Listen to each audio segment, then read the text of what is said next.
ಅನ್ನ, ಉಪ್ಪಿಟ್ಟು, ಪೊಂಗಲ್ಲು, ಮಾಂಸ, ಕಾಫಿ. ಕುಡಿದ್ರೆ ಅತಿರೇಕ ಬೆಳಗಿಂದನೇ ಸ್ಟಾರ್ಟ್. ಎದ್ದೇಳುವಾಗಲೇ ಕೈ ಹಿಂಗೆ ಹೋಗೋದು, ಗ್ಲಾಸ್ ಕೊಡು ಅಂತ. ಅಪ್ಪ ವಿಲ್ಲಲ್ಲಿ ಎಲ್ಲೂ ಬರೆದಿಲ್ಲ. ಬಟ್ ನಮ್ಮ 3 ಮಕ್ಕಳಿಗೆ ಅವರು ಇನ್ನೇನು ಕೊನೆಗಳಿಗೆ ಅನ್ನೋ ಟೈಮಲ್ಲಿ ಅಪ್ಪ ಅನ್ನೋ ಪಾತ್ರನ ನಾನು ನಿಭಾಯಿಸ್ತೀನೋ ಇಲ್ವೋ ಕಷ್ಟ ಇದೆ, ಗೊತ್ತಿಲ್ಲ. ಅವ್ನು ಏನೇ ಆಗಲಿ ಅವನ ಕಾಲ ಮೇಲೆ ಅವ್ನು ನಿಂತ್ಕೊಳ್ಬೇಕು. ಎಜುಕೇಷನ್ ಅವನದು ಕಂಪ್ಲೀಟ್ ಆಗಬೇಕು. ಅಲ್ಲಿವರೆಗೂ ನೀವು ದಯವಿಟ್ಟು 3 ಮಕ್ಕಳು ಓದಿಸಿ ಅವನನ್ನು ಅಂತ ಮಾತಲ್ಲಿ ಹೇಳಿದ್ದಕ್ಕೋಸ್ಕರ ನನ್ನ ತಮ್ಮ ಇವಾಗಲೂ ಓದಿಸ್ತಾ ಇದ್ದ. RR ನಗರದಲ್ಲಿ ಮನೆ ಇದೆ, ಆರಾಮಾಗಿದ್ದಾರೆ, ಮಗ ಆರಾಮಾಗಿ ಓದ್ತಾನೆ.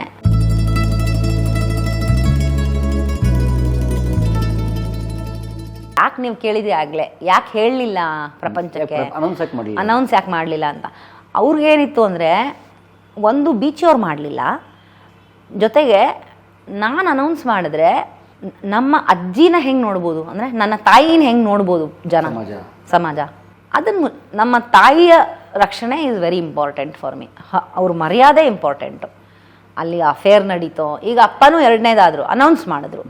ಸೊ ಅಲ್ಲಿ ಅನೌನ್ಸ್ ಮಾಡಿದ ಕೂಡಲೇ ಏನಾಗ್ಬಿಡುತ್ತೆ, ಅವನಿಗೊಂದು ಇದು ಸಿಗುತ್ತೆ, ಏನು, ನನ್ನ ತಂದೆ ನನ್ನ ಹೆಸರು ಕೊಟ್ಟಿದ್ದಾರೆ, ಹಿಮವಂತ್ ಬೆಳಗೆರೆ ಅಂತ ಹೆಸರು ಕೊಟ್ಟಿದ್ದಾರೆ ನಮ್ಮ ತಂದೆ. ಕೊಡದೆ ಅವನು ಇದು ಮಾಡಿಲ್ಲ. ಅವ್ರಿಗದು ಆ ಅನುಭವ ಗೊತ್ತಲ್ಲ, ಕೊಡದೇ ಇದ್ರೆ ಏನಾಗುತ್ತೆ ಅನ್ನೋದು. ಆದ್ದರಿಂದ ಕೊಟ್ಟರು. ಅವ್ರಿಗದು ಕೊಡಲೇಬೇಕು ಅನ್ನೋದಿತ್ತು, ಕೊಟ್ಟರು ಅವರು. ನಮ್ಮದು ಯಾರ್ದು ಚಕಾರ ಇರಲಿಲ್ಲ, ಅದಕ್ಕೆ ಅದ್ರ ಬಗ್ಗೆ ನಮಗೂ ಏನು ಬೇಸರ ಇಲ್ಲ. ಅಪ್ಪ ಮನೆಗೆ ಬರದೆ ಕೆಲಸ ಅಂದ್ಕೊಂಡೇ ಇದ್ದರು. ಆಮೇಲೆ ಎಲ್ಲೂ ಅಮ್ಮಂಗೆ ಒಂದು ಗುಲ್ಗಂಜಿಯಷ್ಟು ಪ್ರೀತಿ ಕಡಿಮೆ ಮಾಡಲಿಲ್ಲ ಅವರು. ಇನ್ನೊಂದು ಮದುವೆ, ಇನ್ನೊಂದು ಹೆಣ್ಣು ಅಂತ ಬಂದಾಗ ಎಲ್ಲೂ ಕಂಪ್ಯಾರಿಸನ್ ಇಲ್ಲ. ಏನೇ ಇದ್ದರೂ ಅಮ್ಮ ಅಪ್ಪರ್ ಹ್ಯಾಂಡಲ್ ಇರ್ತಿದ್ರು.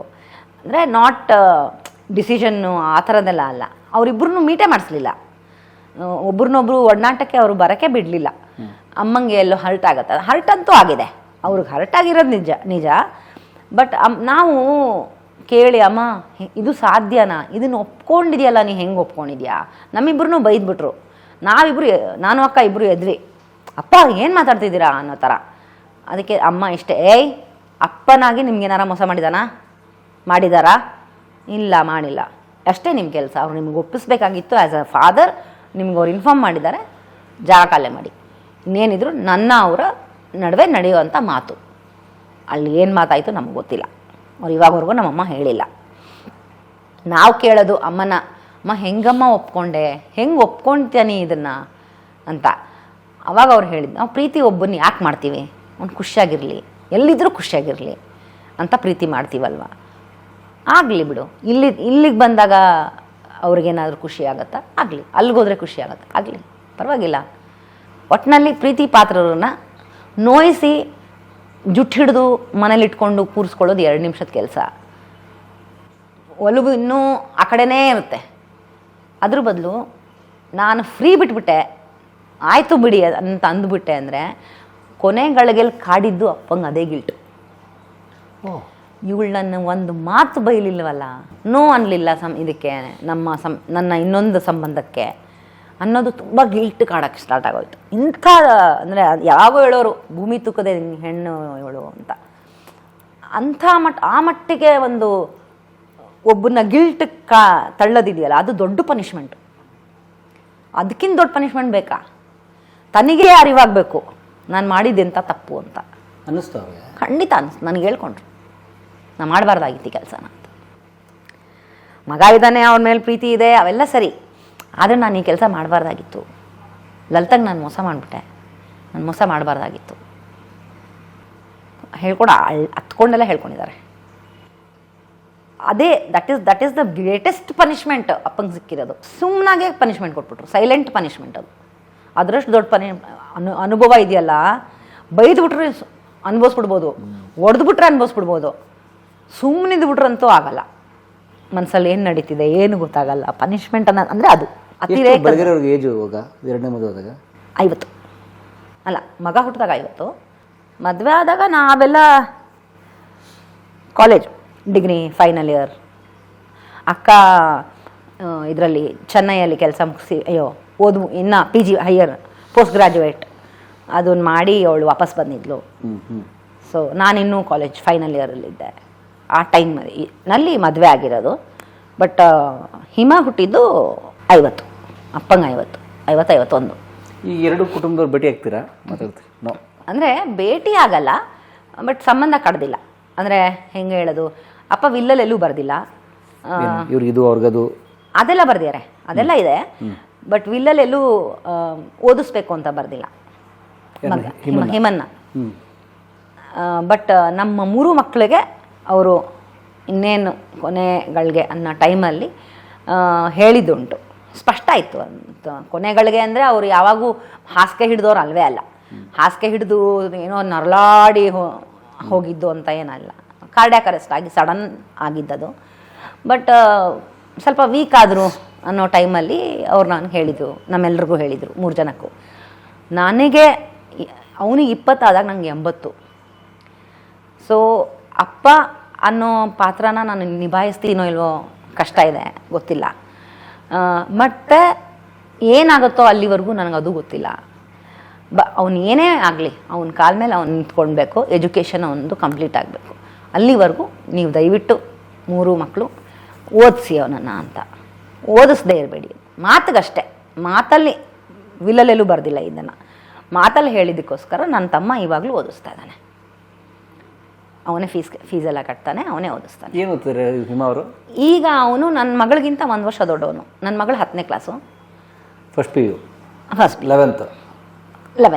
ಸೊ ಅವನ ಎಜುಕೇಷನ್ ಅದೆಲ್ಲೂ ಮೆನ್ಷನ್ ಆಗದೆ ಇದ್ರೂ ಅಪ್ಪನ ಮಾತು ಉಳಿಸ್ಕೋಬೇಕು ಅನ್ನೋದು. ಬಟ್ ಅವ್ರ ಫ್ಯಾಮಿಲಿಗೆ ಏನು ಸೆಟಲ್ ಮಾಡೋಕೆ ಮಾಡಿದ್ದಾರೆ? ಓ ಎಸ್, ಆರಾಮಾಗಿ ಮಾಡಿದ್ದಾರೆ.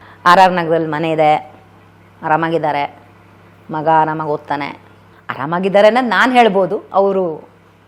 ಅವರ ಅಪ್ಪನ ನೆನೆಸ್ಕೊಂಡು ಅವ್ರು ಹೆಂಗಿದ್ದಾರೆ ಅಂತ ನಂಗೆ ಗೊತ್ತಿಲ್ಲ. ನಾವು ಇದಿಲ್ಲ ಮಾತು.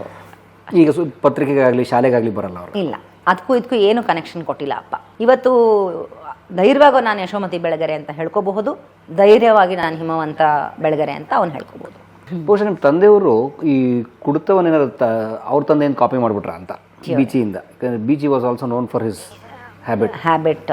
ಇಲ್ಲ, ಅಪ್ಪ ಮೊದಲಿಂದನೂ before even if he has gotten to know about Beechi is my father ಅಂತ ಅವ್ರಿಗೆ ಏನಾದ್ರು ಗೊತ್ತಿಲ್ಲ ಈ ಜೀನ್ಸಲ್ಲಿ ಬಂತ ಏನೋ, ಐ ಡೋಂಟ್ ನೋ.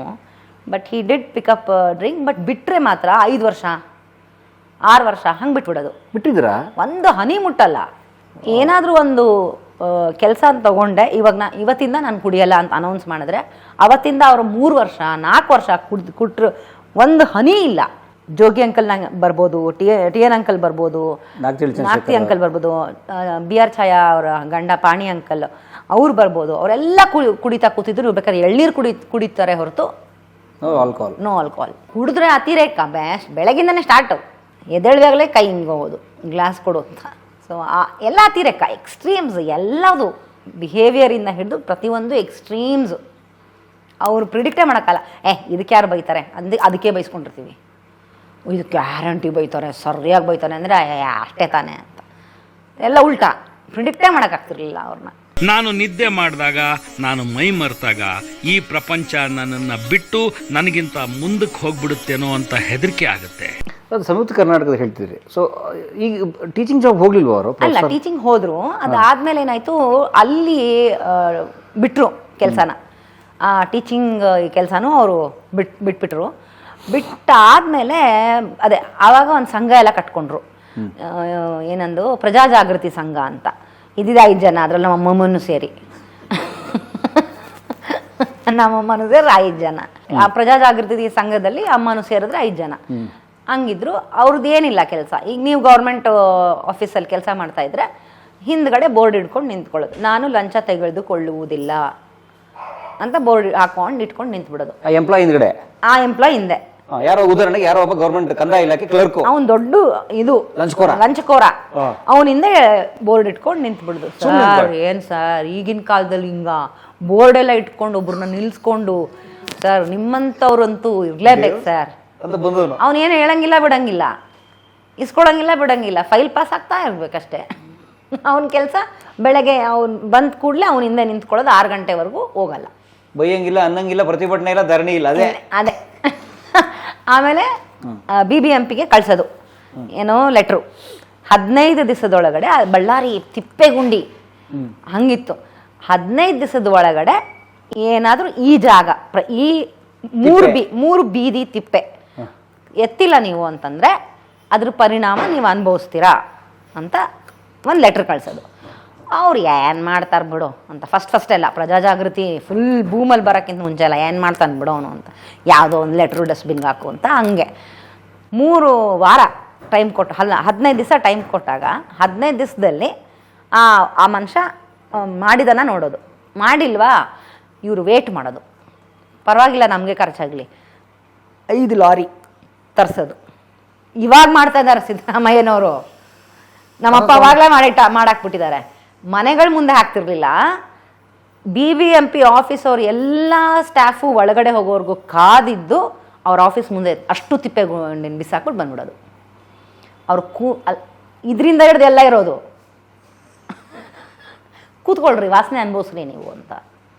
ಈಗ ಅವ್ರು ಕ್ಲೀನ್ ಮಾಡಲೇಬೇಕಾ? ಅವ್ರು ಆಚೆ ಹೆಂಗೆ ಬರ್ತಾರೆ? 5 ಲಾರಿ ತಿಪ್ಪೆ ಅಲ್ಲಿದೆ, ಅಲ್ಲಿ ಹೆಂಗೆ ಬರ್ತಾರೆ? ಇಂಥದ್ದು ಮಾಡೋದು. ಇದರಲ್ಲೇನು ಆದಾಯ ಇಲ್ಲ, ಆದರೆ ಸಮಾಜಕ್ಕೇನೋ ಒಂದು ಒಳ್ಳೆಯದು. ಪ್ರಜಾಜಾಗೃತಿ ಸಂಘದವ್ರನ್ನ ಕರಿತೀನಿ ನೋಡೋ ಅಂದರೆ ಮುಗೀತಲ್ಲಿ ಎಲ್ಲರೂ ಹೆತ್ಕೊಳ್ಳೋ ಹಂಗಾಗೋದು. ಯಾಕೆ ಬೇಕು ಗುರು ಸಾವಾಸ ಅವ್ರದ್ದು ಅಂತ ಅದನ್ನು ಮಾಡ್ತಾಯಿದ್ರು. ಅದಾದಮೇಲೆ ಬಳ್ಳಾರಿ ಪತ್ರಿಕೆನ ಹೇಳ್ದಂಗೆ, ಬಳ್ಳಾರಿ ಪತ್ರಿಕೆ ಆರ್ಥಿಕವಾಗಿ ಒಂಚೂರು ಅಪ್ಪಂಗೆ ಹೊಡ್ತಾ ಬೀಳ್ತಾ ಇತ್ತು, ಕಷ್ಟ ಆಗ್ತಿತ್ತು ಮಾಡೋಕ್ಕೆ. ಬಟ್ ತುಂಬ ಚೆನ್ನಾಗಿ ಅದು ಹೆಸರು ಮಾಡ್ತು ಬಳ್ಳಾರಿನಲ್ಲಿ. ಬಳ್ಳಾರಿ ಪತ್ರಿಕೆ ಅದು ತುಂಬ ಚೆನ್ನಾಗಿ ಬರೀತಾನೆ. ಬಳ್ಳಾರಿ ಪತ್ರಿಕೆ ಅವಾಗ ರವಿ ಬಿ ಬಳ್ಳಾರಿ ಪತ್ರಿಕೆ.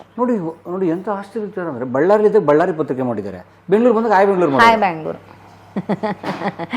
ಆ ಥರ. That was also tabloid. Tabloid weekly, just weekly ಇದೇ ಸೇಮ್ ಇದೇ ಥರ. ಸೊ ಈ ಥರದ ವರ್ಷನ್ಸ್ಗಳು ಮಾಡಿದ್ದಾರೆ. ಮೊದಲು ಒಂದೇ ಒಂದು ಬಳ್ಳಾರಿ ಪತ್ರಿಕೆ ಮಾಡಿದ್ದಾರೆ ಬಳ್ಳಾರಿ ಪತ್ರಿಕೆ. ಅದರಲ್ಲಿ ಏನಾಗುತ್ತೆ, ಅಲ್ಲೂ ಅಷ್ಟೇ ಎಲ್ಲ ದೊಡ್ಡ ಅವಾಗೆಲ್ಲ ರೌಡಿಗಳು, ಪಾಲಿಟಿಷಿಯನ್ಸ್ಗಿಂತ ರೌಡಿಗಳು ಜಾಸ್ತಿ. ರೌಡಿಗಳ ಬಗ್ಗೆ ಬರೆಯೋದು ಅವೆಲ್ಲ ಮಾಡೋದೆಲ್ಲ ಆಗಿ ಕೊನೆಗೆ ಅಪ್ಪಂಗೆ ಅಟ್ಯಾಕ್ ಆಗತ್ತೆ ಬಳ್ಳಾರಿಲಿದ್ದಾಗ. ಬೈಕಲ್ಲಿ ಅಟ್ಯಾಕ್ ಆಗಿ ತುಟಿ ಎಲ್ಲ ಸೀಳೋಗಿ ಎಲ್ಲ ಆಗಿ ಕೊನೆಗೆ ಅದನ್ನು ಆಲ್ಮೋಸ್ಟ್ ಒಂದು 3-4 ತಿಂಗಳೇ ಬೇಕಾಗತ್ತೆ. ಚೆನ್ನಾಗಿ ದೊಣ್ಣೆಲೆ ಹೊಡೆದು ಎಲ್ಲ ಮಾಡಿ, ಮಧ್ಯರಾತ್ರಿ ಬೇರೆ ಅದು, ಗಾಡಿ ಎಲ್ಲ ಹಾಳಾಗಿ ತೆವಳ್ಕೊಂಡು ಇನ್ನೊಬ್ಬರು ಮನೆ ಬಾಗಿಲು ಬಡ್ದು ಅವ್ರು ತೆಗಿದೆ ಹೆದರ್ಕೊಂಡು, ರಕ್ತ ಮೈಯೆಲ್ಲ ಯಾರು ತೆಗಿತಾರೆ, ಹೆಂಗೋ ಹಂಗೋ ಮಾಡಿ ಮನೆಗೆ ಒಳಗೆ ಬಂದು ಬಾಗಿಲು ತಟ್ಟಿ ನಮ್ಮಮ್ಮ ಬಾಗಿಲು ತೆಗೆದು ಗಾಬರಿ, ಏನು ಹಿಂಗೆ ಬಂದಿದ್ದಾರೆ ಅಂತ, ಮೈಯೆಲ್ಲ ರಕ್ತ ತುಟಿಯೆಲ್ಲ ಸೀಳೋಗಿದೆ, ಹಾಗೆ ಬಂದರು ಅಂತ. ಆವಾಗ ಸುರೇಶ್ ಗೂರ್ಮೆ ಅಂತ ಇವಾಗ MLA ಆಗಿದ್ದಾರೆ. ಅವರು ಸುರೇಶಣ್ಣ, ನಾವೆಲ್ಲ ಸುರೇಶಣ್ಣ ಅಂತಲೇ ಕರೆಯೋದು. ಸುರೇಶಣ್ಣ ಏನು ಮಾಡ್ತಾರೆ, ಆವಾಗ ಅವ್ರ ಕೈಗೆ 350 ರೂಪಾಯಿ ಅವ್ರ ಜೇಬಿಗೆ ತುರುಕ್ಬಿಟ್ಟು, ರವಿ ಇಲ್ಲಿದ್ರೆ ಪ್ರಾಣ ಭಯ, ನಿನಗೆ ಪ್ರಾಣ ತೆಗೆದುಬಿಡ್ತಾರೆ ನಿಂದು, ಬಳ್ಳಾರಿನಲ್ಲಿದ್ದರೆ ಹೆಂಡತಿ ಮಕ್ಕಳು ಮುಗೀತು ಸಂಸಾರ ನಿಂದು, ದಯವಿಟ್ಟು ಎಲ್ಲರೂ ನಡೀರಿ ಬೆಂಗಳೂರಿಗೆ ಹೊಟ್ಟೋಗಿ ನೀವು ಹುಬ್ಳಿಗೆ ಹೊಟ್ಟೋಗಿ ನೀವು ಅಂತ. ಅಪ್ಪ ರಾತ್ರಿ ನಮ್ಗೆ ಏನಾಗ್ತಿದೆ ಅಂತಲೇ ಗೊತ್ತಿಲ್ಲ. ಒಂದು ಲಾರಿ ಬಂತು, ನಮ್ಮಲ್ಲಿ ಎಷ್ಟು ಮಹಾ ಸಾಮಾನಿತ್ತು, ಲಾರಿಲಿ ಆರಾಮಾಗಿ ಇಡಿಸ್ತು. ನಾವೆಲ್ಲ ಮುಂದ್ಗಡೆ ಅಕ್ಕ ತಮ್ಮ ಎಲ್ಲ ಹಿಂದೆ ಕೂತಿದ್ದು. ನನಗೆ ನೆನಪಿರೋ ಹಂಗೆ ಡ್ರೈವರು, ಕ್ಲೀನರು, ಅಪ್ಪ, ನಾನು. ಅಪ್ಪನ ತೊಡೆ ಮೇಲೆ ನಾನು, ಸೈಡಲ್ಲಿ ಸ್ವಲ್ಪ ಜಾಗದಲ್ಲಿ ನಾನು. ಲಾರಿಲಿ ಬಂದಿರೋದು ನಾವು from Bellary to Hubli. Bike ಸಮೇತ, ಬೈಕ್ನು ಹಾಕಿದ್ರು. ಅದೇನು ತಂದೆ ಬರೀತಿದಾರಲ್ಲ, ರಾತ್ರಿ ಲಾರಿಗೆ ಬೈಕ್ ಏರ್ಕೊಂಡು ಬಂದ ನಾನು ಅಂತ. ಅದೇ 350 ರೂಪಾಯಿ ಇಟ್ಕೊಂಡು ಬಂದಿದ್ದೆ ಅಂತ. ಹಂಗೆ ಬಂದರು. ಹುಬ್ಳಿನಲ್ಲಿಯೂ ಸಮೇತ ಕರ್ನಾಟಕನಲ್ಲೇ ಕೆಲಸ ಇತ್ತು, ಅವರಿಗೆ ಕೆಲಸ ಮಾಡ್ತಾಯಿದ್ರು. ಕರ್ಮವೀರಕ್ಕೆ ಎಡಿಟರ್ ಆದರು. ಅದು ಕರ್ಮವೀರ ಸಂಯುಕ್ತ ಕರ್ನಾಟಕದ ಒಂದು ವಿಂಗ್, ಅದು ವೀಕ್ಲಿ, ಮಂತ್ಲಿ. ಈ ಸುಧಾ ತರಂಗ ಥರ ಕರ್ಮವೀರ. ಆವಾಗ ಕರ್ಮವೀರ ಪೂರ್ತಿ ಲೋ, ಅಂದರೆ ಏನೂ ಇಲ್ಲ, ಇನ್ನೇನು ಮುಚ್ಚಬೇಕು, ಪಾಪ್ಯುಲರ್ ಇರಲಿಲ್ಲ. ಎಲ್ಲ ಕಂಪ್ಯಾರಿಟಿವ್ಲಿ ಸುಧಾ, ಮಂಗಳ, ತರಂಗ ಅದಕ್ಕೆಲ್ಲ ಕಂಪೇರ್ ಮಾಡಿದ್ರೆ Karmaveera was the least name ಮಾಡಿರೋವಂಥ ಇದು ಮ್ಯಾಗಝೀನು. ಅಲ್ಲಿಗೆ ಶಾಮರಾಯರು ಅಪ್ಪನ ಹಾಕ್ತಾರೆ, ಕೋಪ ಮಾಡಿಕೊಂಡು, ಪನಿಷ್ಮೆಂಟ್ ಥರ, ಹೋಗಿ ನೀನು ಕರ್ಮವೀರಕ್ಕೆ ಅಂತ. ಅಲ್ಲಿ ಅಂದರೆ ಏನು ಕೆಲಸ ಇಲ್ಲ ಅಂತ, ನಿನ್ನ ಕರ್ಮ ನಂಗೆ ಹೋಗಲ್ಲಿ ಅಂತ. ಶಾಮರಾಯರು ಅಪ್ಪನ ಮೇಲೆ ಏನಕ್ಕೂ ಕೋಪ ಮಾಡಿಕೊಂಡು, ಶಾಮರಾಯರು ಎಷ್ಟು ಬೈದರೂ ಬೈಸ್ಕೊಳ್ಳೋರು. ಯಾವ ಬಾಸ್ ಹತ್ರನೂ ಅಪ್ಪ ಬೈಸ್ಕೊಂಡಿಲ್ಲ, ಯಾವನ ಹತ್ರನೂ ಅಪ್ಪ ಯಾರು ಕೆಳಗೆ ಕೆಲಸ ಮಾಡಿದಾಗೂ ಬೈಸ್ಕೊಂಡಿಲ್ಲ, ವಾಪಸ್ ಬೈದು ಬಂದಿದ್ದಾರೆ. ಶಾಮರಾಯರ ಅಜ್ಜ ಮಾತ್ರ ಬೈದಾಗೆಲ್ಲ ಬೈಸ್ಕೊಂಡಿದ್ದಾರೆ. ಯಾಕೆ ಅಂತ ಗೊತ್ತಿಲ್ಲ, ಅವರು ಅಷ್ಟು ಹಚ್ಕೊಂಡ್ಬಿಟ್ರು ಅವ್ರನ್ನ, ಅಷ್ಟು ಇನ್ಸ್ಪೈರ್ ಆಗೋಯ್ತು ಅವ್ರಿಗೆ. ಒಬ್ರು ಬಾಸ್ ಅಂದರೆ ಹಿಂಗಿರಬೇಕು ಅಂತ ಶ್ಯಾಮರಾಯರನ್ನ ಅವರು ಕನೆಕ್ಟ್ ಮಾಡ್ಕೊಳ್ಳೋರು ಅಪ್ಪ. ಅವರು ಕೊನೆಗೆ ನಮ್ಮ ಮನೆಗೆಲ್ಲ ಬಂದರು. ಹೈ ಬ್ಯಾಂಗ್ಳೂರು ತುಂಬ ಚೆನ್ನಾಗಾದಾಗೆಲ್ಲ ಮನೆಗೆ ಬಂದರು ಅಜ್ಜ, ದಂಪತಿಗಳಿಬ್ಬರು, ಅಜ್ಜ ಅಜ್ಜಿ ಇಬ್ಬರು ಬಂದರು. ಆಮೇಲೆ ಕೊನೆ ರಿಚುವಲ್ ಟೈಮಲ್ಲಿ ಅವ್ರು ತೀರೋದಾಗ ಅಪ್ಪ ಹೋಗಿ ಹತ್ತಿದ್ದುಗಳು ಅಂತ. ಅವ್ರ ಅಮ್ಮ ಸತ್ತಾಗಲೂ 20 ವರ್ಷ ಆದಮೇಲೆ ಹತ್ತರು, ಅಜ್ಜ ಸತ್ತಾಗ ಅಷ್ಟು ಹತ್ತಿದ್ರು ಶ್ಯಾಮರಾಯರ ಅಜ್ಜ. ಹಾಗಾಗಿತ್ತು. ಅಲ್ಲಿ ಕರ್ಮವೀರಕ್ಕೆ ಪನಿಷ್ಮೆಂಟ್ ಥರ, ಹೋಗಲ್ಲಿ ನೀನು ಅಲ್ಲಿ ಕೆಲಸ ಮಾಡು ಅಂತ. ಅಲ್ಲಿ ಏನೂ ಇಲ್ಲ ಕೆಲಸ ಅಂತ ಲೆಕ್ಕ, ಯಾಕಂದ್ರೆ ಸರ್ಕ್ಯುಲೇಷನ್ ಇಲ್ಲ, ಪಾಪ್ಯುಲರ್ ಏನೂ ಇಲ್ಲ. ಆವಾಗ ಸ್ಟಾರ್ಟ್ ಆಯಿತು ಪಾಪಿಗಳ ಲೋಕದಲ್ಲಿ. ಕರ್ಮವೀರಕ್ಕೆ ಅವರು ಹೋಗಿ ಪಾಪಿಗಳ ಲೋಕದಲ್ಲಿ ಸ್ಟಾರ್ಟ್ ಮಾಡ್ತಾರೆ. ಆ ಕಾಲಮ್ಗೋಸ್ಕರ ಒಂದು ಬೂಮಲ್ಲಿ ಕರ್ಮವೀರ ಎತ್ಕೊಬಿಡ್ತು. ಮೇಡಮ್ ನಿಮ್ಮ ತಂದೆಯವ್ರ ಪುಸ್ತಕ ಹೌದು, ಸೊ ಅದು ಮ್ಯಾಗಝಿನ್ ಅಲ್ಲಿ ಆರ್ಟಿಕಲ್, ಅದು ಆರ್ಟಿಕಲ್, ಸೀರಿಯಲ್ ಅದು. ಅದೇ ರಿಯಲ್ ರೋಡ್ಗಳನ್ನ ಮೀಟ್ ಮಾಡ್ತಿದ್ರು, ಹೋಗಿ ಮಾಡ್ತಿದ್ರಲ್ಲ, ಅದು ಕರ್ಮವೀರಲ್ಲಿ ಇದ್ದಾಗ. ಅದು ಕಾಪಿರೈಟ್ ಕರ್ಮವೀರದಲ್ಲಿ ಪ್ರಿಂಟ್ ಆಗ್ತಿದ್ದ ಲೇಖನಗಳು. ಅದಕ್ಕೆ ಕರ್ಮವೀರನ ಜನ ತಗೊಳಕ್ ಸ್ಟಾರ್ಟ್ ಮಾಡಿದ್ರು. ಓ ಈ ಥರ ರೌಡಿ ಒಬ್ಬ, ಓ ಹಿಂಗ, ಓ ಹಂಗ, ಓ ಅಯ್ಯೋ ರವಿ ಬೆಳಗೆರೆನಾ. ಅವಾಗೂ ರವಿ ಬಿ, ನಾಟ್ ಬೆಳಗೆರೆ ಇನ್ನೂ ಬಂದಿಲ್ಲ. ಹೈ ಬ್ಯಾಂಗ್ಳೂರ್ ಬಂದ್ಮೇಲೆ ರವಿ ಬೆಳಗೆರೆ ಬಂದಿದ್ದು. ಬಿ ಅಂದ್ರೆ ಬೆಳಗೆರೆ ಅಂತಿತ್ತು, ರವಿ ಬಿ ಅಷ್ಟೇ. ಬೆಳಗೆರೆ ಎಲ್ಲಿ ಬರುತ್ತದು? ಚಿತ್ರದುರ್ಗ, ಚಳ್ಳಕೆರೆ, ಬೆಳಗೆರೆ. ಅದು ಪಾರತಮ್ಮನವ್ರ ಊರದು, ಅದು ಅಜ್ಜಿ ಊರು. ಇಲ್ಲಿ ಬಂದ್ರು ಕರ್ಮವೀರಕ್ಕೆ. ಹೇಗೆ ಶುರು ಆಯ್ತು ಪಾಪಿಗಳ ಲೋಕದಲ್ಲಿ? ಅವ್ರಿಗೆ ಹಿ ವಾಸ್ ವೆರಿ ಕ್ರಿಯೇಟಿವ್ ಅಲ್ಲ. ಸರಿ, ಈ ಮ್ಯಾಗಝಿನ್ ಏನು ಕೊಡಬಹುದು, ಏನು ಮಾಡಬಹುದು, ಇನ್ನೆತ್ತಕ್ಕೆ ಏನು ಮಾಡ್ಬೋದು, ಏನು ಮಾಡಿದ್ರೆ ಜನ ಇದನ್ನು ಅಟ್ರಾಕ್ಟಿವ್ ಆಗಿ ತಗೋತಾರೆ ಅಂತ ಅವ್ರ ತಲೆಗೆ ಬಂದಾಗ ಅವ್ರಿಗೆ ಅನಿಸಿದ್ದು, ಪಾಪಿಗಳ ಲೋಕದಲ್ಲಿ ರೌಡಿಗಳನ್ನ ನಾನು ಇಂಟರ್ವ್ಯೂ ಮಾಡಿ ಬರೆದ್ರೆ ಅಲಾಂಗ್ ವಿತ್ ಫೋಟೋಸ್ ಜನಕ್ಕದು ಇಂಪ್ರೆಸ್ ಆಗುತ್ತೆ, ಜನಕ್ಕದು ಅಟ್ರಾಕ್ಟ್ ಆಗುತ್ತೆ ಅಂತ ಅವ್ರಿಗೆ ಅನಿಸಿ ಅದನ್ನು ಮಾಡಿದ್ರು. ಅದು ಯಾವ ಲೆವೆಲ್ಗೆ ಸರ್ಕ್ಯುಲೇಷನ್ ಎತ್ಕೊಂಡ್ಬಿಡ್ತು ಅಂತಂದರೆ ಶ್ಯಾಮರಾಯ ಅಜ್ಜ ಫುಲ್ ಖುಷು. ಪನಿಷ್ಮೆಂಟ್ ಅಂತ ಹಾಕಿದ್ರೆ ನೀನೇನಪ್ಪ ಹಿಂಗೆ ಉದ್ಧಾರ ಮಾಡಿಬಿಟ್ಟೆ ಇದನ್ನು ಅಂತ ಅವ್ರು ಫುಲ್ಲಿ ಖುಷಿಯಾಗೋಗಿ ಅಪ್ಪಂಗೆ ಬೋನಸ್ಸು, ಈ ಹೈಕು ಎಲ್ಲ ಮಾಡಿ, ಸಂಬಳ ಎಲ್ಲ ಜಾಸ್ತಿ ಮಾಡಿ ಅವೆಲ್ಲ ಮಾಡಿಬಿಟ್ರು. ಸಖತ್ ಖುಷಿ ಪಟ್ಬಿಟ್ರು. ಸೊ ಅದೊಂದು ಪಾಪಿಗಳ ಲೋಕದಲ್ಲಿ ಬರೀಬೇಕಾದ್ರೆ ಆದ ಅನುಭವಗಳನ್ನ ಹಂಚ್ಕೋತಿದ್ರ ತಂದೆ? ಅಂದರೆ ನಮ್ಮ ಹತ್ರ ಏನು ಹೇಳ್ಕೊತಿರ್ಲಿಲ್ಲ, ಓದ್ದಾಗಲೇ ನಮಗೆ ಗೊತ್ತಾಗ್ತಾ ಇತ್ತು. ಆಮೇಲೆ ನಾವೆಲ್ಲ ತುಂಬ ಚಿಕ್ಕೋರಾದ್ರಿಂದ ನಾವು ಓದ್ತಿರ್ಲಿಲ್ಲ ಅವಾಗ. ಅಂದರೆ 5ನೇ ಕ್ಲಾಸು ಇದು ಹೈ ಬ್ಯಾಂಗ್ಳೂರ್ ಸ್ಟಾರ್ಟ್ ಆಗಿದ್ದು. ನೀವು 5ನೇ ಕ್ಲಾಸಲ್ಲಿ? ನಾನು 5ನೇ ಕ್ಲಾಸಲ್ಲಿದ್ದ. ನೀವು ಬಹುಶಃ 11-12ನೇ ವಯಸ್ಸು ಅಷ್ಟೇ, 11 ವರ್ಷ ನನಗೆ. ಸೊ ಅದಕ್ಕಿಂತ ಮುಂಚೆ ಬರ್ತಾ ಇದ್ದಿದ್ದು ಪಾಪಿಗಳ ಲೋಕದಲ್ಲಿ ಕರ್ಮವೀರ. ನಾನು 3ನೇ ಕ್ಲಾಸಲ್ಲೋ ಇದ್ದ, ಏನು ಓದಲಿ ನಾನು ಅವಾಗೆಲ್ಲ. ನಾನು ಅದನ್ನೆಲ್ಲ ಏನು ಓದ್ತಾ ಇರಲಿಲ್ಲ, ಹಂಗಿತ್ತು. ಹೈ ಬ್ಯಾಂಗ್ಳೂರ್ ಓದಕ್ಕೆ ಸ್ಟಾರ್ಟ್ ಮಾಡಿದ್ದೆ ನಾನು 8ನೇ ಕ್ಲಾಸ್ 9ನೇ ಕ್ಲಾಸ್ ಬಂದಾಗ. 15-16ಕ್ಕೆ. ಅಲ್ಲಿವರೆಗೂ ನಾನೇ ಓದ್ತಾ ಇರಲಿಲ್ಲ, ಅಂದರೆ ಗೀಳಿರಲಿಲ್ಲ. ಆಮೇಲೆ ನಮಗೆ ಸ್ಕೂಲು, ಹೋಮ್ವರ್ಕು ಹಿಂಗೆ ಓದ್ತಾ ಇರ್ತಿತ್ತು. ಯಾವಾಗ ಅಮ್ಮ ಇವತ್ತಿನ ಕಾಸ್ಪಾತ್ ಓದು, ನಿನ್ನ ಬಗ್ಗೆ ಬರೆದಿದ್ದಾರೆ ಮತ್ತು ಆವಾಗ ಏನಾಗ್ತಿತ್ತು, ನನ್ನ ಕಾಸ್ಪಾತ್ ಓದಾದ ತಕ್ಷಣ ಕೆಳಗಡೆ ಬಾಟಮ್ ಐಟಮ್ ಇರ್ತಿತ್ತು. ಸೊ ಬಾಟಮ್ ಐಟಮ್ ಇನ್ಸ್ಪೈರಿಂಗ್ ಆಗಿರ್ತಿತ್ತು, ಅದು ಅಟ್ರಾಕ್ಟಿವ್ ಅನಿಸ್ತಿತ್ತು. ಅದೋದಿದ್ದ ಕೂಡಲೇ ಅದನ್ನು ಓದ್ತಿದ್ದೆ. ನೆಕ್ಸ್ಟ್ ಏನಿದೆ ಈ ಸತಿ, ಏನು ಯಾರ ಬಗ್ಗೆ ಬರ್ದಿರ್ಬೋದು, ಇವ್ರು ಯಾರು ತಿಳ್ಕೊಳ್ಳೋ ಹಂಬಲ, ಅದು ನಿಧಾನಕ್ಕೆ ಸ್ಟಾರ್ಟ್ ಆಯಿತು. ಬಟ್ ಶಾಲೆ ಪ್ರೆಷರು, ಓದೋ ಪ್ರೆಷರ್ ಇತ್ತು, ಅದಿದ್ದೇ ಇತ್ತು. ಬಟ್ ಇಟ್ ವಾಸ್ ಓಕೆ, ಓದೋ ಅಷ್ಟು ಟೈಮ್ ಅಂತೂ ಇರ್ತಿತ್ತು. ಆಮೇಲೆ ಅಪ್ಪ, ನಮ್ಮಪ್ಪ ಏನೋ ಒಂದು ಸಾಧನೆ ಮಾಡ್ತಿದ್ದಾರೆ, ನಮ್ಮಪ್ಪ ಏನೋ ಹೆಸರು ಮಾಡ್ತಿದ್ದಾರೆ ಅನ್ನೋದು ರಿಜಿಸ್ಟ್ರ್ ಆಗ್ತಾ ಬರ್ತಾಯಿತ್ತು. ಅವಾಗ ಬಂದಿದ್ದು ನಮಗೆ ಮೊದಲೇ ಏನೋ ಜನ. ಮೊದಲನೇ ವರ್ಷ ಹೈ ಬ್ಯಾಂಗ್ಳೂರು ವಾರ್ಷಿಕೋತ್ಸವ, ಫಸ್ಟ್ ವಾರ್ಷಿಕೋತ್ಸವ ಮಾಡಿದಾಗ ಶ್ಯಾಮರಾಯ ಅಜ್ಜನೂ ಬಂದಿದ್ರು, ಖುಷ್ವಂತ್ ಸಿಂಗ್ ಅವ್ರು ಬಂದಿದ್ರು ಗೆಸ್ಟ್. ತಂದೆಯವರ ಆರಾಧ್ಯ ದೈವ ಖುಷ್ವಂತ್ ಸಿಂಗ್, ಪರಮಗುರು, ಈಗಲೂ ಪರಮ ಪೋಲಿ ಗುರು. ಪುಸ್ತಕ ಅನುವಾದ ಮಾಡಿದ್ದಾರೆ. ಹೌದು, ವೃದ್ಧ ಚಪಲ ಸಂಜೆ ಸುಮಾರು ಮಾಡಿದ್ದಾರೆ ಅಪ್ಪಂದು, ಖುಷ್ವಂತ್ ಸಿಂಗ್ ಅವ್ರದ್ದು ಅಪ್ಪ ಟ್ರಾನ್ಸ್ಲೇಟು.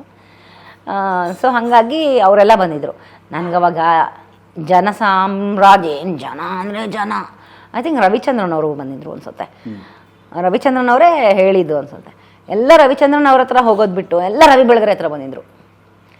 ಆವಾಗ ಅವ್ರು ಹೇಳಿದರು, ಸ್ಟಾರ್ ನೀನಾ ನಾನಾ ಅಂತ. ರವಿಚಂದ್ರನ್ ಅವರೇ, ಅಲ್ಲ ಏನು ಗುರು, ಸ್ಟಾರ್ ನೀನಾ ಅಥವಾ ನಾನಾ, ಏನೆಲ್ಲ ನಿನ್ನ ಹತ್ರನೇ ಬರ್ತಾರೆ. ಅವಾಗೆಲ್ಲ ಆಟೋಗ್ರಾಫ್ ಅಲ್ಲ, ಸೆಲ್ಫಿ ಗಿಲ್ಫಿ ಎಲ್ಲ ಏನಿಲ್ಲ, ಆಟೋಗ್ರಾಫ್ ಅಂತ. ಕೆಲವರಂತೂ ಮೈ ಮೇಲೆಲ್ಲ ಬರ್ಸ್ಕೊಂಡು ಶರ್ಟ್ ಮೇಲೆಲ್ಲ ಬರ್ಸ್ಕೊಂಡು ಅವ್ರ ಹೆಸರು ಆಟೋಗ್ರಾಫ್. ಸರ್ ಹೋಗಲೇಬಾರ್ದು, ಇಲ್ಲಿ ಬರೀರಿ ಸರ್, ನಾನು ಇದು ಒಗ್ಗಕ್ಕೆ ಹಾಕಲ್ಲ ಇದನ್ನು ಅಂತೆಲ್ಲ ಮಾರ್ಕರಲ್ಲಿ ಬರ್ಸ್ಕೊಳ್ಳೋದು ಅದೆಲ್ಲ ಮಾಡಿದರು. ಸೊ ಇಲ್ಲೇನಾಯ್ತು, ಪಾಪಿಗಳ ಲೋಕದಲ್ಲಿ ಶುರು ಮಾಡಿದ್ರು, ಹೌದು, ದೊಡ್ಡ ಹಿಟ್ಟದು, ದೊಡ್ಡ ಹಿಟ್ ಆಯ್ತು ಅದು. ನೋಡಿ ಇವತ್ತಿಗೆ ಮೊಬೈಲ್ ಇದೆ, ಸೋಷಿಯಲ್ ಮೀಡಿಯಾ, ವಾಟ್ಸಪ್ ಇತ್ಯಾದಿ ಎಲ್ಲ ಇದೆ. ಈ ಕಾಲದಲ್ಲಿ ಅನೇಕರನ್ನ ಭೂಗತದ ಲೋಕದವ್ರನ್ನ ಕಾಂಟ್ಯಾಕ್ಟ್ ಮಾಡೋದು ಕಷ್ಟ. ಆದರೆ ಲ್ಯಾಂಡ್ಲೈನ್ಗಳೇ ಬಹಳ ಕಷ್ಟ ಇದ್ದ ಕಾಲದಲ್ಲಿ ಹೇಗೆ ಅಪ್ರೋಚ್ ಮಾಡ್ತಿದ್ರು, ಹೇಗೆ ಕಾಂಟ್ಯಾಕ್ಟ್ ಮಾಡ್ತಿದ್ರು? Wow, that's was amazing. ಅವ್ರಿಗೆ ಯಾವ ರೂಟ್ ಹಿಡಿದು ಈಗ ಒಂದು ವೀಣೆಯಲ್ಲಿ ಯಾವ ತಂತಿ ಬಡಿದ್ರೆ ಇನ್ಯಾವ ತಂತಿ ನಾದ ಮಾಡುತ್ತೆ ಅನ್ನೋದು ಚೆನ್ನಾಗಿ ಗೊತ್ತಿತ್ತು. ಸೊ ಇಲ್ಲಿ ಬಡಿದ್ರೆ ಅಲ್ಲಿ ಹೋಗುತ್ತೆ ಶಬ್ದ ಅಂತ. ಸೊ ಹಾಗೆ ಮಾಡೋರು, ಹಂಗೆ ಕಾಂಟ್ಯಾಕ್ಟ್ ಮಾಡ್ಕೊಳ್ಳೋರು ಅವರು. ಅವ್ರ ಹತ್ರ ಭಯಂಕರ ಕಾಂಟ್ಯಾಕ್ಟ್ಸ್ ಇತ್ತು, ಒಳ್ಳೆ ನೆಟ್ವರ್ಕ್ ಇತ್ತು ಅವ್ರಿಗೆ, ಸಖತ್ ನೆಟ್ವರ್ಕ್ ಬೆಳೆಸ್ಕೊಂಡ್ರು ಅವ್ರು. ಹಂಗೆ ಸುಮ್ಮನೆ ಕೂತಲ್ಲೇ ಅವ್ರ ಬಗ್ಗೆ ತಿಳ್ಕೊಂಡು ಬರೆಯೋದು ಅವೆಲ್ಲ ಇಲ್ಲ, ನೇರ ಹೋಗಿ ಮಾತಾಡ್ಸೋದೇ ಅವರು ಮಾಡ್ತಾ ಇದ್ದಿದ್ದು. ಅದೇ ಪಾಪ್ಯುಲರ್ ಆಗಿದ್ದು. ಸೊ ಅದು ಹಿಟ್ಟು. That made him Belagere.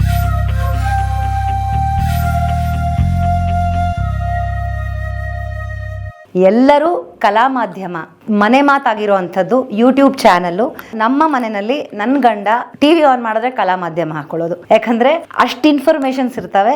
So ಹಾಗಾಗಿ ತಾವುಗಳು ಅಷ್ಟೇ ಇನ್ಫಾರ್ಮೇಶನ್ಸ್ ಬೇಕು, ವ್ಯಕ್ತಿಗಳ ಬಗ್ಗೆ ಪರಿಚಯ ಬೇಕು ಅಂತಂದ್ರೆ ಕಲಾ ಮಾಧ್ಯಮಕ್ಕೆ ಸಬ್ಸ್ಕ್ರೈಬ್ ಆಗಿ ಬೆಲ್ ಬಟನ್ ಒತ್ತಿ ಅವರಿಗೆ ಸಪೋರ್ಟ್ ಮಾಡಿ. ಇವರ ಕಲಾ ಮಾಧ್ಯಮ ಎಲ್ಲ ಕಡೆ ತುಂಬ ಹಬ್ಬಿ ಇನ್ನೂ ಹೆಮ್ಮರವಾಗಿ ಬೆಳಿಬೇಕು ಅಂತ ನಾನು ಕೇಳ್ಕೊತೀನಿ. ವಿಡಿಯೋ ನೋಡಿದ್ದಕ್ಕೆ ನಿಮಗೆ ತುಂಬ ಧನ್ಯವಾದಗಳು.